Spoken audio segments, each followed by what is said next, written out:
Cricket মাঠের dressing room এবং dressing রুমের ব্যালকনি আমাকে সবসময় খুবই টানে।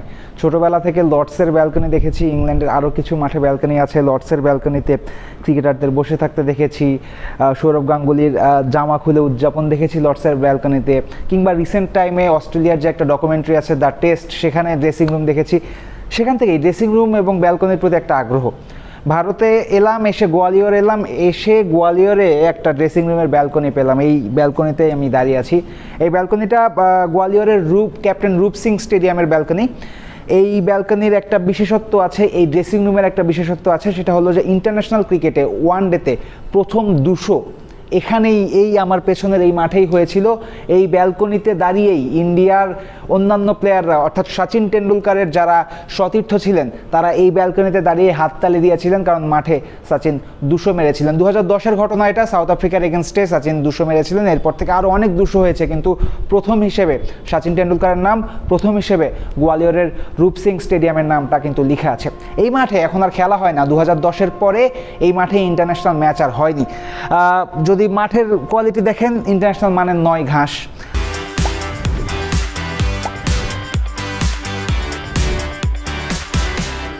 গ্যালারিও ইন্টারন্যাশনাল মানের নয়, মাত্র 2টা বা 3টা গ্যালারিতে সিট আছে, বাদবাকি কোনো গ্যালারিতে সিট নেই। এবং 2 ড্রেসিং রুমও আমরা দেখেছি। ড্রেসিং রুম বেশ বড়, স্পেশিয়াস, কিন্তু ড্রেসিং রুমে যেমন হওয়ার কথা একটা ইন্টারন্যাশনাল ম্যাচের ড্রেসিং রুম, তেমনটা কিন্তু নয়। অর্থাৎ সব মিলিয়ে খেলা যে হয় না, সেটা পরতে এখানে স্পষ্ট, পরতে যে অযত্ন অবহেলা, সেটা দেখা যাচ্ছে। লাস্টবার এই মাঠে খেলা হয়েছিল 2023-এ, ইরানি ট্রফি খেলা হয়েছিল। ইরানি ট্রফিটা কি? ইরানি ট্রফি হলো রঞ্জি ট্রফিতে যে দল জেতে, সে দলের এগেনস্টে ভারতের অন্যান্য সব প্লেয়াররা মিলে একটা ম্যাচ খেলা হয়। সেই ম্যাচের নাম হলো ইরানি ট্রফি। গত বছর রঞ্জি ট্রফিতে জিতেছিল মধ্যপ্রদেশ, যে মধ্যপ্রদেশে গোয়ালিয়র অবস্থিত। সেই মধ্যপ্রদেশের ক্যাপ্টেন কিন্তু কলকাতা নাইট রাইডার্সের অলরাউন্ডার ভেঙ্কটেশ আইয়ার। সেই মধ্যপ্রদেশ যেবার জিতেছিল, সেবার মধ্যপ্রদেশ বনাম রেস্ট অফ ইন্ডিয়া ইরানি ট্রফির ম্যাচ হয়েছিল। সেই ম্যাচটা এই আমার পেছনের ক্যাপ্টেন রূপ সিং স্টেডিয়ামে হয়েছিল।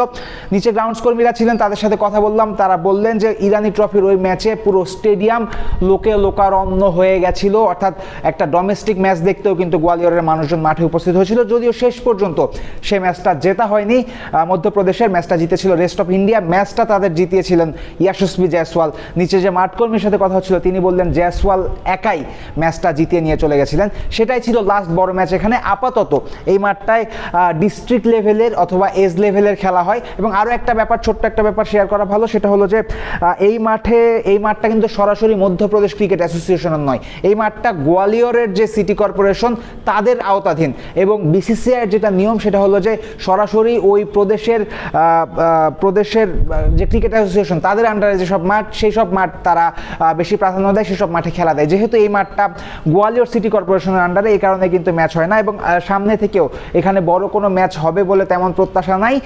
এজ লেভেল এবং ডিস্ট্রিক্ট লেভেলের খেলা এখানে বেশিরভাগ হবে বলে প্রত্যাশা। তবে নিচে একজন উদীয়মান প্রমিলা ক্রিকেটারের সাথে আমার কথা হয়েছে, মাঠ কর্মীরা ছিলেন, তাদের সাথে কথা হয়েছে। তাদের কিন্তু আশা যে যেহেতু ওই মাঠটা, অর্থাৎ গোয়ালিয়রের নতুন ইন্টারন্যাশনাল মাঠটা এখন বানানো হয়ে গেছে, তাই ওই মাঠের প্রতি আগ্রহ কিছুটা কমিয়ে এখন রূপ সিং স্টেডিয়ামের প্রতি আগ্রহটা দেওয়া উচিত। রূপ সিং স্টেডিয়ামটা সংরক্ষণ করা উচিত, যেহেতু এটা ইতিহাসের পাতায় জায়গা করে নেয় একটা স্টেডিয়াম। মাঠকর্মীদের মতোই আমাদেরও যেটা প্রত্যাশা থাকবে সংবাদকর্মী হিসেবে, যে এই মাঠটা যেহেতু একটা স্মৃতি বিজড়িত মাঠ, যেহেতু একটা ইতিহাসের সাক্ষী হয়ে দাঁড়িয়ে আছে এই মাঠটা, তাই মাঠটা আসলেই সংরক্ষণ করা উচিত। মাঠের যে সিট আছে, গ্যালারি আছে অথবা আউটফিল্ড আছে, সেসব সংরক্ষণ করা উচিত, যেন আজ থেকে 10, 15, 20 বছর পরে সচিন টেন্ডুলকার আবার যদি এখানে কখনো আসেন, ওই ডাবল সেঞ্চুরি পরে কিন্তু এই মাঠে আর আসেননি, টেন্ডুলকার যদি আবার কখনো আসেন, তিনি যেন বেদনা না পান, দুঃখিত না হন, তিনি যেন এই মাঠের অবস্থা থেকে খুশি হন। গোয়ালিয়রের রূপ সিং ক্রিকেট স্টেডিয়াম থেকে, ক্যাপ্টেন রূপ সিং ক্রিকেট স্টেডিয়াম থেকে আমি ফয়সাল হাবিব আপাতত বিদায় নিচ্ছি। সবাই ভালো থাকবেন, সুস্থ থাকবেন। আপনাদের সাথে আবার জলদি দেখা হচ্ছে।